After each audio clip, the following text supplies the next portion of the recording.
Bonjour à tous et bon sabbat. Comment allez-vous? Bien. Vous êtes content de l'arrivée de l'hiver? Oui. Êtes-vous prêts? Oui. Amen. Ben, il faut toujours être prêt, hein? Spirituellement aussi d'ailleurs. Donc c'est vrai que le titre du message c'est victoire. Et lorsque on parle de victoire, on est content. Qui est-ce qui aime entendre parler de défaite? Je ne pense pas qu'on aime entendre parler de défaite. Souvent, lorsqu'on entend parler de défaite, ça sonne mal, on se sent mal. Mais nous servons un Dieu de victoire. Amen. Donc c'est pour cela que nous allons prendre notre Bible dans le livre de Juges. On va tourner entre le chapitre 6 et le chapitre 7. On ne va pas tout lire, mais on va le servir comme support. On l'a tous? Juge 6. Juge 6, oui. Il est question du peuple de Dieu, des Israélites qui sont en difficulté. On ne va pas encore lire le verset, mais je vous mets en contexte. Le peuple de Dieu est en difficulté. Pourtant, c'est le peuple de Dieu. Pourquoi nous servons un Dieu de victoire, comme les Israélites l'ont fait, et ils sont en difficulté? Est-ce qu'il y a un paradoxe? Donc, il faut savoir pourquoi en ce moment les Israélites sont en difficulté. Nous savons qu'ils sont sortis d'Égypte, nous savons qu'ils ont eu vraiment pas mal d'épreuves à passer, pas mal de tribulations, mais Dieu leur avait donné, comme on l'a dit ce matin, des alliances, des lois, des directives pour se trouver vraiment dans la bonne voie. Nous savons que aussi l'Éternel a déjà tracé un chemin pour nous. Le chemin de Dieu, pour nous, il est déjà tout tracé. Mais est-ce que vous savez ce qui se passe lorsque vous sortez du chemin tracé? Aujourd'hui, bientôt, je dis bientôt, mais aujourd'hui c'est l'hiver. Hier, j'ai fait la route, mais j'ai roulé sur le chemin tracé, sur le chemin des autorités, sur le chemin qui était destiné à emprunter. Malgré, partout était blanc, mais il y avait des balises. Pourquoi, d'après vous? C'est plus facile, mais on reste sous la protection de la route. Il en est de même pour nous aussi dans notre vie chrétienne. Souvent, on se dit, oui, Dieu m'a abandonné. Dieu m'a laissé tomber. Est-ce que c'est Dieu qui nous a laissé tomber ou est-ce que c'est nous qui nous sommes écartés de la voie qu'il avait tracée pour nous? Alors, c'est le cas du peuple d'Israël. Le peuple de Dieu est en difficulté. Les enfants d'Israël se sont éloignés de la voie de l'Éternel. Dieu est toujours avec nous lorsque nous marchons dans ses sentiers. Il est toujours présent, il nous donne la main. Mais Israël est dispersé. Et vous savez, lorsque on se disperse, lorsqu'on s'éloigne de notre chemin, on est en proie à toutes sortes de difficultés. En ce temps-là, il y avait plusieurs tribus. En ce temps-là, il y avait plusieurs civilisations. Israël s'est trouvé sous la domination de la tribu de Madian. Et Madian les maltraitait et ravageait toutes leurs récoltes. On va le lire à partir du verset 5. Un peu plus haut du verset 5. OK? On va lire à partir du verset 6. Non, du chapitre 6. Celui qui a trouvé peut le lire à haute voix. Nous sommes là, nous allons faire parler le livre qui est la Bible. Alors, OK. Donc, les enfants d'Israël firent ce qui déplaît à l'Éternel. Et l'Éternel les livra entre les mains de Madian. Bon, ça c'est une version. L'Éternel les livra. Mais je crois comprendre qu'ils se sont mis en difficulté face à Madian en n'obéissant pas. Pendant 7 ans, la main de Madian fut puissante contre Israël. Pour échapper à Madian, les enfants d'Israël se retiraient dans les ravins, dans les montagnes, dans des cavernes et sur des rochers fortifiés. Donc, ils sont en déroute, ils sont en train de se cacher puisque l'adversaire, il est puissant, il est fort, il les maltraite, il ravage, il pille. Donc, on voit encore, quand Israël avait semé, Madian montait avec Amalek et les fils de l'Orient, et il marchait contre lui. Il campait en face de lui, détruisait les productions du pays jusque vers Gaza. Il ne laissait en Israël ni vivre, ni brebis, ni bœufs, ni ânes. Car ils montaient avec leurs troupeaux et les terres et les tentes. Ils arrivaient comme une multitude de sauterelles et ils étaient innombrables, eux et leurs chameaux, et ils venaient dans le pays pour le ravager. Quelle désolation! Aimeriez-vous être ravagé? Aimeriez-vous être dans cette situation? Pourtant, on sert un Dieu de victoire. Pourtant, on a un Dieu qui nous protège. On a un Dieu qui nous aime. Pourquoi aujourd'hui Israël se trouve dans cette situation? Pourquoi Israël est dispersé? Israël avait choisi ses bergers. Il avait choisi ses dieux. Souvent, les choses arrivent par notre choix. Des fois, par le choix d'autres personnes aussi. Et des fois, on paie les conséquences. Israël était nombreux, ils étaient une communauté, mais par le choix de certains, par le choix des dirigeants, par le choix des élites, le peuple s'est retrouvé en difficulté. Mais est-ce que vous pensez que tout Israël, parmi tout Israël, il n'y avait que des gens qui s'étaient détournés de Dieu? Dieu a ses enfants partout, même aujourd'hui encore, à l'église, même aujourd'hui dans les communautés. Il y en a qui paient le prix, mais Dieu a ses enfants qui lui sont honnêtes et sincères partout.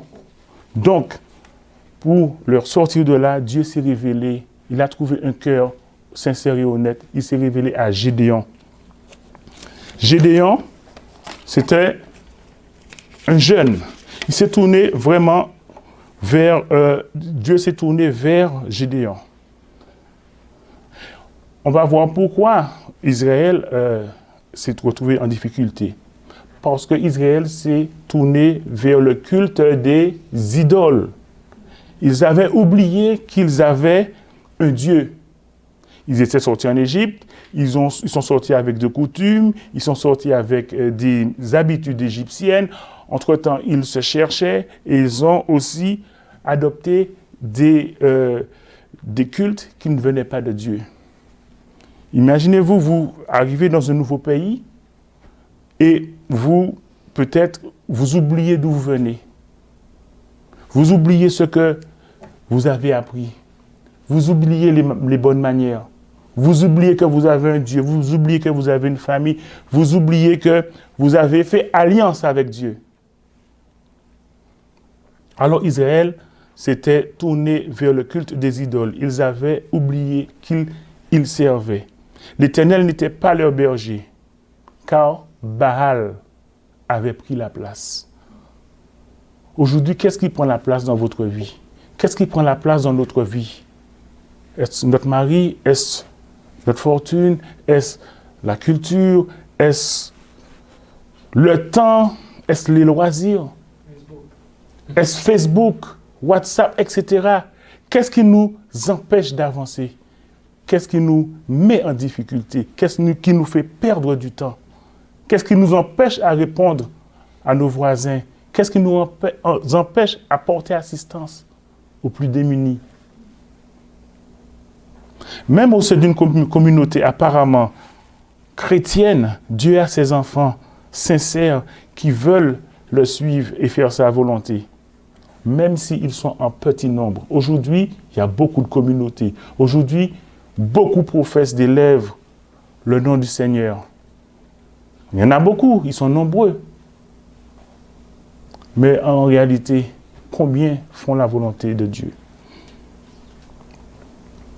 Même si ils sont en petit nombre, Dieu va te chercher. le nombre n'est pas un problème pour le Seigneur. Est-ce que vous le savez? Nous servons un Dieu de miracles. On a l'exemple de David face à Goliath, qui physiquement s'était perdu. On a l'exemple de Samson, à lui seul, détruisait beaucoup de Philistins. Donc le nombre, nous servons un Dieu de miracles, nous servons un Dieu vraiment de victoire. Mais il faut le croire, il faut lui donner la possibilité de travailler en nous et de nous permettre d'avoir cette victoire. Car le nombre n'a aucune importance pour Dieu. Ok? C'est alors que l'Éternel se révéla à Gédéon. Le Seigneur a dit, bon, il y a des gens sincères. Parmi toutes ces multitudes, ils ne sont pas tous perdus. Il y a encore des enfants honnêtes. Il y a encore des serviteurs sincères et honnêtes. Aujourd'hui aussi, Dieu a ses enfants. Ils ne sont pas nécessairement uniquement dans l'Église, dans la communauté, mais ils sont un peu dispersés. Pourquoi? Parce qu'ils ont été éprouvés. Donc, c'est alors que l'Éternel se révéla à Gédéon. On va voir au verset 11. À partir du verset 11, on peut le lire. Puis vint l'ange de l'Éternel. Il s'assit sous le térébinthe d'Ophra qui appartenait à Joas, de la famille d'Ablézer.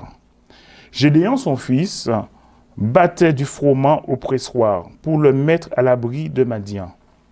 L'ange de l'Éternel lui apparut et lui dit, « L'Éternel est avec toi. Vaillant héros, Gédéon lui dit, « Ah, mon Seigneur, si l'Éternel est avec nous, pourquoi toutes ces choses nous sont-elles arrivées? Si je vais à l'église, si je sers le Seigneur, pourquoi ces choses m'arrivent? Pourquoi je perds mon travail? Pourquoi je suis persécuté? Pourquoi je n'arrive pas à joindre les deux bouts? Pourquoi la maladie, etc. » Donc, Gédéon pose la question. Pourquoi ces choses nous sont arrivées? Où sont tous ces prodiges que nos pères nous racontent quand ils disent « L'Éternel nous a-t-il pas fait monter hors d'Égypte ?» Souvent, on oublie, lorsque les épreuves arrivent, on oublie le bien que l'Éternel nous a fait. Lorsque on arrive à une situation où on est en difficulté, souvent, on oublie qui nous servons. On veut combattre. Et or, on l'a lu tantôt. Qu'est-ce qu'on a lu, le premier verset, Exode 14, 14? L'Éternel combattra pour vous et faites silence. Mais Gédéon, il a grandi.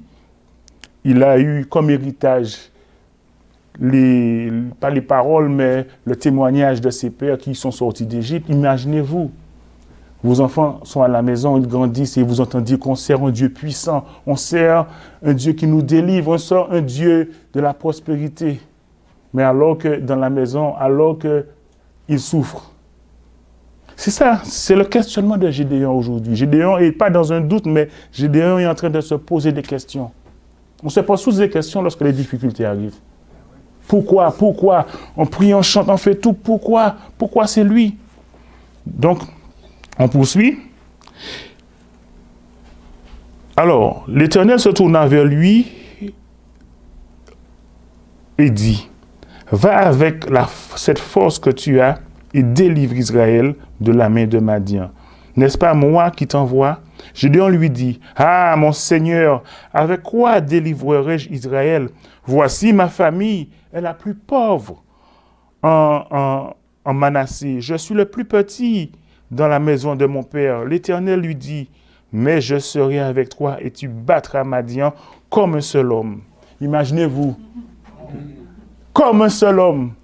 L'Éternel vous dit, « Je suis avec toi. » Mais Gédéon, bien qu'il soit élevé chez les Juifs, bien qu'il connaît l'Éternel, bien qu'on lui a, parlé de Dieu. Mais il a voulu faire une expérience personnelle. Pas le Dieu de mes pères, pas le Dieu de X, de Y. Mon Dieu à moi. Amen. C'est ça que Gédéon a voulu faire. Il a voulu pousser plus loin. Et c'est ça qui lui a permis de s'enraciner, faire une expérience avec Dieu. Oui, l'expérience du frère et de la sœur me fortifie. Mais moi, je dois trouver le temps pour causer avec Dieu, pour lui demander, pour même l'éprouver, faire mon expérience personnelle. Parce que ce que tu vis n'est pas nécessairement ce que je vis. Alors, nous avançons. Alors, Gédéon commence à dire, oui, mais moi, je suis tout petit, moi, j'ai si, moi. Le Seigneur dit, non, je suis avec toi. Tu n'as rien à faire. Tu embarques dans le bus, tu embarques et c'est moi qui conduis. Tu embarques dans l'avion, c'est moi qui suis le pilote. Toi, tu vas juste voyager avec moi. Amen. Donc, alors, c'est un exemple. Lorsque vous prenez l'avion, est-ce que vous vous posez des questions? Mais je ne sais pas conduire, et vous faites confiance au pilote. Qu'en est-il de votre vie? Qui est le pilote de votre vie? Alors, l'Éternel s'est révélé à Gédéon, parce qu'il a vu en Gédéon un vaillant héros. On a tous une âme de Gédéon aujourd'hui. Il faut vraiment demander à Dieu de réveiller le Gédéon qui dort en nous à cause des épreuves. N'est-ce pas? Si Gédéon a été capable de le faire, est-ce que nous ne sommes pas capables de le faire aussi? Est-ce que le Dieu de Gédéon est différent du nôtre aujourd'hui? C'est la question à se poser. Donc l'Éternel parle à Gédéon. C'est ça? Y a-t-il des Gédéons dans la salle aujourd'hui? Gédéon se sent minuscule face à la mission que Dieu lui donne, mais accepte, car il connaît son Dieu, son berger et désire faire sa volonté. Amen. J'accepte parce que je sais qui tu es. J'accepte parce que je connais. J'accepte parce que tu nous as délivrés. Et j'ai un cheminement avec toi. Mais avant, je vais te mettre à l'épreuve. Je vais voir vraiment, est-ce que tu m'accompagnes? Je vais voir vraiment ta magnificence. Il mit Dieu à l'épreuve en lui demandant des signes. Est-ce que ça nous arrive aujourd'hui de demander à Dieu des signes? Est-ce que ça nous arrive? Bien oui, les signes sont là. Et Dieu vous demande lui-même, qu'est-ce qu'il dit? Mettez-moi de la sorte à l'épreuve, et vous ne verrez pas si j'ouvre pour vous les écluses des cieux. Prenons le temps de discuter avec Dieu, lui demandant, nous, des signes. Le mettons nous à l'épreuve. Lorsque Dieu est avec nous, rien ne nous arrête. Dieu a donné à Gédéon la première tâche. La première tâche de Gédéon fut quoi? On va le voir un peu au verset 25. Au verset 25. Dans la même nuit, parce que souvent, des fois c'est la nuit. Alors c'était la nuit où Dieu s'est révélé à Gédéon. Le peuple souffre, le peuple a besoin d'un leader, le peuple a besoin d'être délivré. Alors il faut te lever. Car vous êtes un peuple qui a un Dieu de victoire. Dans la même nuit, l'Éternel dit à Gédéon, prends le jeune taureau, nous sommes au verset 25, vous y êtes, hein? Prends le jeune taureau de ton père et un second taureau de 7 ans. Renverse l'autel de Baal qui est à ton père et abat le pieu sacré qui est au-dessus. Tu bâtiras ensuite et tu disposeras sur le haut de ce rocher un autel à l'Éternel, ton Dieu. Avant d'aller à la guerre, là, on va se préparer. Avant d'aller de l'avant, on va nettoyer, on va inviter l'Esprit Saint chez nous. On va enlever les faux dieux. On va enlever ce qui a causé notre perte. C'est comme si vous allez chez le médecin pour lui demander une médication contre pour guérir, je ne sais pas moi, le cancer, de la cigarette. Et votre pas bibliothèque, mais votre placard est rempli de cigarettes. OK? Qu'est-ce que le médecin va vous dire? Ça peut être l'alcool, ça peut être quelle que soit l'addiction. Qu'est-ce qu'il va vous dire d'abord? Commence par enlever ça. Commence par faire le ménage pour qu'on puisse aller de l'avant. Eh bien, c'est la même chose que Dieu nous dit aujourd'hui. Tu veux des miracles dans ta vie? Tu veux une rédemption? Commence par faire le ménage spirituel. Commence par faire le ménage dans tes pensées, dans ta bibliothèque. Certains ont peut-être des livres de, c'est pas moi, de tarot, des livres, je dis tarot, mais il y a beaucoup de livres qui nous écartent vraiment du vrai chemin. Des livres de médiums. Il y a plein de documentation qui nous met vraiment dans une mauvaise posture, qui ouvre les portes à des possessions démoniaques, qui ouvre les portes au spiritisme.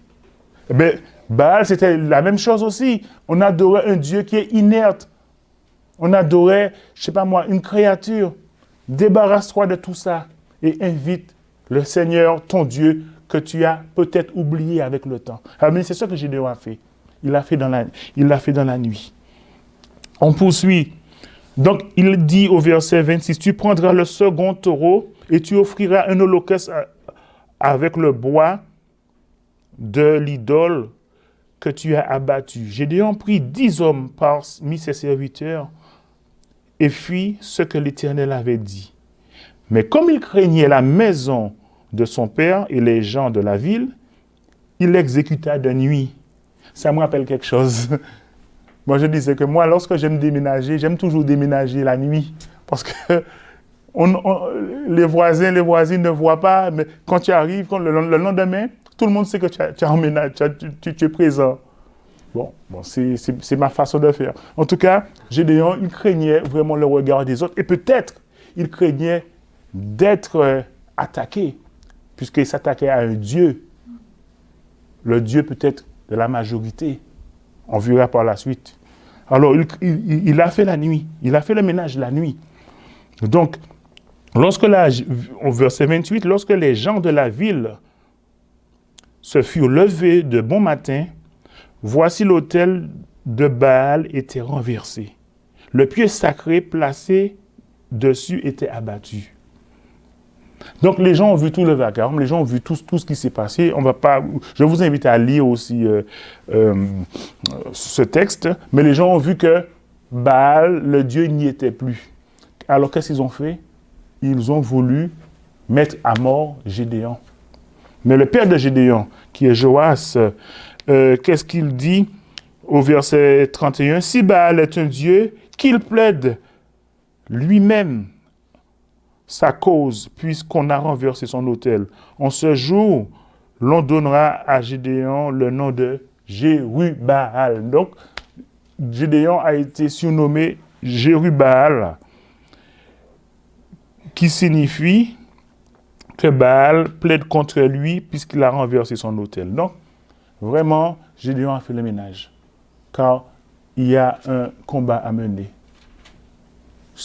On doit faire le ménage aussi dans notre vie. On a un combat spirituel à mener. D'accord? Nous sommes des fois sous l'emprise du péché. Nous sommes sous l'emprise de toutes sortes sous la férule du péché, toutes sortes de médisances, toutes sortes de mauvaises habitudes. Mais avant d'entrer dans ce combat, on doit s'armer spirituellement. On va avancer. Donc, alors, Gédéon maintenant se trouve dans la vallée où sont ses adversaires ou encore les gens de Manassé. Le Seigneur lui demande de faire quelque chose de très important. Au début, il y a 25 000 hommes. Il y a 32 000 hommes avec lui. 32 000 hommes se sont portés pour aller au combat. On va le voir plus tard. On va le voir ce qui se passa. Donc, on disait que Dieu a donné à Gédéon la tâche de renverser les autels de Baal. Aujourd'hui, Dieu nous demande aussi de renverser tout ce qui nous égare, pour que nous menons à bien notre mission. Souvent, nous savons ce qui nous empêche de progresser. Souvent, on sait ce qui nous empêche de progresser. On sait qu'on passe trop de temps à la télé. On sait qu'on ne met pas beaucoup plus de temps dans la prière. Mais des fois, on résiste. Des fois, on se ferme les yeux. Des fois, on essaye de se justifier. Mais pourtant, on sait qu'on est malade. On sait ce qu'il faut supprimer. mais on se complaît. Donc, Jérubbaal, au verset 7, qui est Gédéon et tout le peuple qui était avec lui se levèrent de bon matin. Nous sommes au verset 7, au chapitre 7, au verset 1er. Ça prouve que vous suivez. Jérubbaal, qui est Gédéon, et tout le peuple qui était avec lui se levèrent de bon matin et campèrent près de la source de Harod. Le camp de Madian était au nord de Gédéon, vers la colline de Morée. Encore, c'est l'Éternel qui guide Gédéon. Ce n'est pas Gédéon qui va en guerre, mais l'Éternel lui donne méthodiquement ce qu'il doit faire. Ok? On a vu que l'Éternel est venu, pas le recruter, mais se révéler à lui, lui dire d'abord que c'est lui qui devra délivrer le peuple. Ok?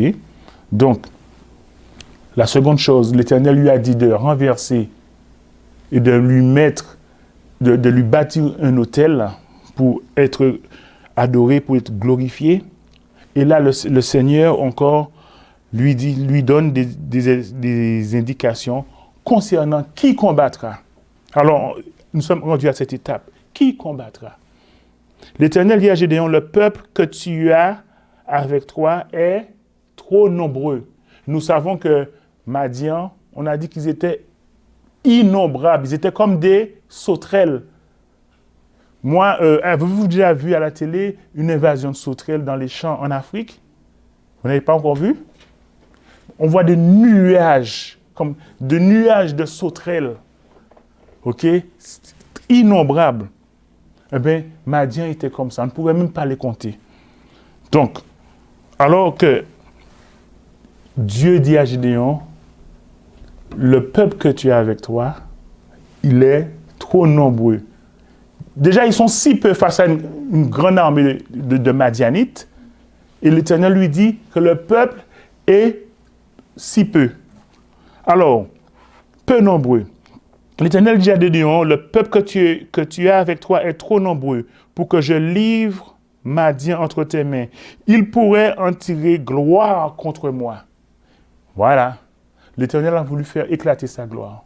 Ce n'est pas par la force, ce n'est pas par l'opulence, ce n'est pas par les édifices, ce n'est pas par le nombre, mais c'est par mon esprit, dit l'Éternel.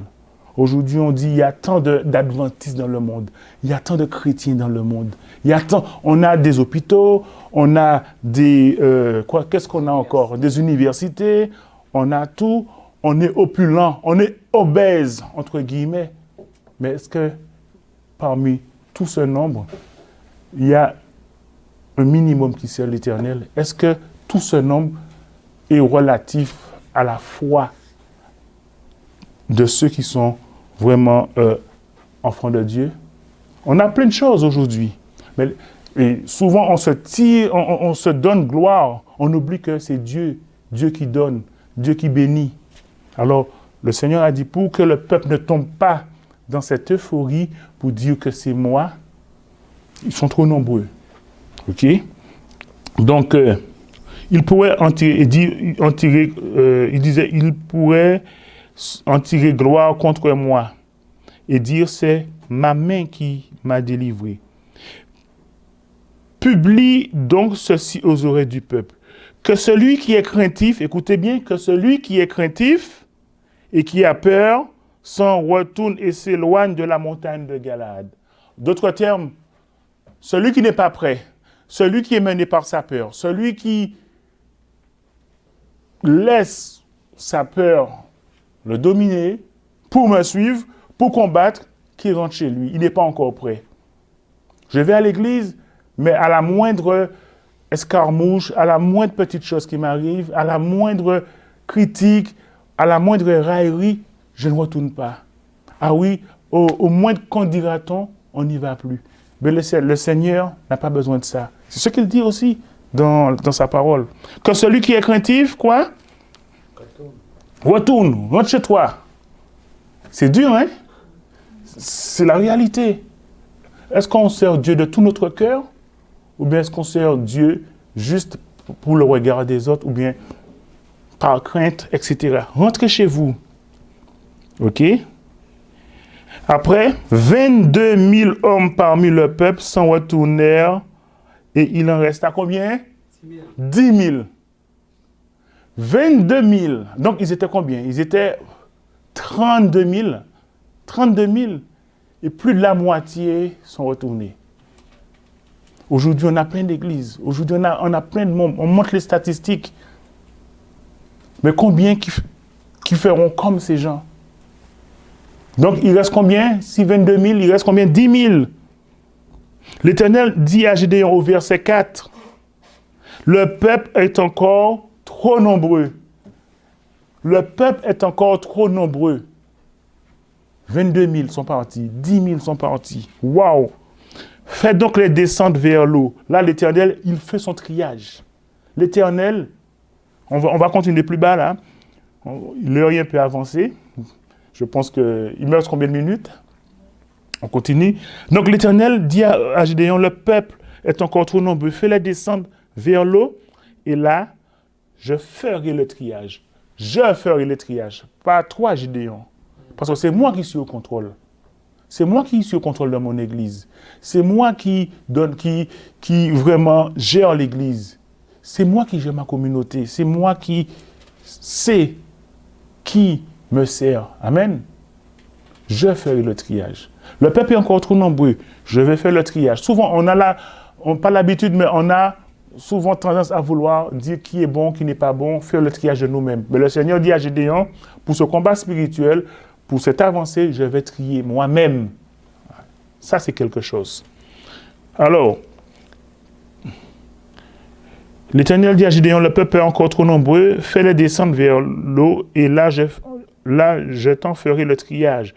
Celui dont je te dirai, celui qui aille avec toi, ira avec toi. Et celui dont je te dirai que celui-ci n'aille pas avec toi, n'ira pas avec toi. Donc Gédéon fit descendre le peuple vers l'eau, et l'Éternel dit à Gédéon, écoutez bien, tous ceux qui laperont l'eau avec la langue comme lappe le chien, tu les sépareras de tous ceux qui se mettront à genoux pour boire. Ceux qui lapèrent l'eau en la portant à la bouche avec leurs mains furent au nombre de 300, et tout le reste du peuple se mit à genoux pour boire. L'Éternel dit à Gédéon, c'est par 300 hommes qui ont lapé que je vous sauverai et que je délivrerai Madian entre tes mains. Donc, maintenant combien ils sont rendus? 300. L'Éternel a vu. Laper. Savez-vous ce que ça veut dire? Savez-vous comment on lape? C'est quoi laper? Voilà. La pluie. On n'a pas le temps, on est vraiment dans une mission, on n'a pas le temps de notre confort. Le fait de se mettre à genoux et tout, ça a tendance à nous apaiser, ça casse le moral. Eh bien, c'est la vie aujourd'hui. Souvent, on veut suivre le Seigneur, on se dit chrétien, mais notre confort, il compte beaucoup avant. On ne veut pas non plus se sacrifier. On ne veut pas sacrifier notre temps. Ceux qui ont la paix, ils auraient pu s'asseoir, prendre le temps, boire et tout ça, mais non. Nous sommes au milieu de l'épreuve, nous sommes au milieu d'une mission. Aujourd'hui, c'est la même chose. Aurez-vous le temps de vous asseoir, de prendre votre temps, de mettre votre confort en avant par rapport à la mission que Dieu nous donne? Des fois, on voit certains pasteurs uniquement lors des funérailles, uniquement lors des mariages, uniquement lorsqu'on a donné un secteur où ça me plaît, où j'ai tout à ma disposition, tous les services. Aujourd'hui, si le Seigneur vous dit d'aller en Abitibi pour témoigner de sa parole, chercherez-vous votre confort? Donc, ils se sont retrouvés 300. De 32 000 à 300. Est-ce que c'était une difficulté pour le Seigneur? Est-ce que c'était quelque chose d'impossible pour l'armée de Gédéon? Non. Donc, Dieu connaît le cœur de tout un chacun. Dieu sait qui le sert sincèrement. Dieu sait qui est un bon chrétien. Donc, c'est lui qui a fait le triage. C'est lui qui a fait la séparation. Puissons-nous donner à Dieu le 100% de notre engagement. Souvent, on donne les miettes. Souvent, on se sert avant, on privilégie notre confort et après, on donne le reste. On donne nos restants. Dieu n'est pas un Dieu de restants. Dieu est un Dieu d'engagement. Dieu est un Dieu entier qui donne tout. Est-ce que Dieu a donné son restant à l'humanité? Dieu a donné ce qu'il avait de plus cher, son Fils. Et nous donnons nos restants. Ah, on n'a pas le temps, ou bien il faut qu'on aille au quai, ou il faut qu'on aille ici. Et après, si on a le temps, on va donner notre restant. On se met à genoux, comme ceux qui se sont mis à genoux pour boire l'eau. Et après, on verra le combat après. Non. Ceux qui ont la paix, ils savaient qu'ils servaient un Dieu qui serait avec eux et aussi qui ferait une différence pour le peuple de Manassé. Aujourd'hui, le Seigneur t'appelle. Aujourd'hui, le Seigneur te dit, qu'est-ce que tu me donnes? Donne-moi un peu de ton temps. Donne-moi un peu de ton engagement. Souvent, on a des tribulations, mais on devrait se poser des questions. Pourquoi? Donc, il y a 3 choses à retenir aujourd'hui. On sert un Dieu puissant, un Dieu de victoire. Le chemin, il est tout tracé. Il suffit de suivre. Et les épreuves qui arrivent, c'est juste pour nous rapprocher plus près de Dieu et aussi pour nous fortifier. Et la 3e chose, on n'a pas à juger. Dieu fait le tri. Dieu sait qui le sert. Que Dieu nous bénisse aujourd'hui et nous donne la force et le courage de repenser à toute cette histoire de Gédéon que je vous encourage à voir profondément. Il y a beaucoup d'enrichissement dans cette histoire. Il y a beaucoup de choses à tirer. Le temps est un peu court, mais c'est une histoire fabuleuse qui nous dit que cet héros de la foi qui se sentait petit parce qu'il a eu confiance à Dieu, parce qu'il a testé Dieu, pas testé, mais il a vraiment demandé à Dieu des signes, ça a renforcé sa foi. Ça l'a donné beaucoup plus d'assurance. Et pour finir l'histoire, ils ne se sont même pas battus. Ils ont juste fait ce que Dieu leur a dit de faire. Il n'a perdu aucun homme, mais il a eu la victoire. On va le lire au verset 21 pour terminer. À partir du verset 20. Les 3 corps sonnèrent de la trompette. Ils brisèrent les cruches et ils saisirent la main gauche les flambeaux et la main droite les trompettes pour sonner et ils crièrent épée pour l'Éternel. Donc, ils ont vraiment utilisé des instruments, mais ils ne sont pas allés à l'attaque au front. Alors, qu'est-ce qu'il est dit? Ils restèrent chacun à sa place autour du camp et tout le camp se mit à courir, à pousser des cris et à prendre la fuite. Donc vous voyez, l'Éternel a combattu. L'Éternel leur a juste dit de faire certaines choses. Ils l'ont fait, que vous allez lire dans le chapitre. Et l'Éternel a combattu l'ennemi. L'ennemi s'est entretué lui-même. Gédéon et ses hommes ne sont pas allés physiquement au combat. OK? Donc c'est la raison pour laquelle que le Seigneur nous demande vraiment de le laisser combattre pour nous.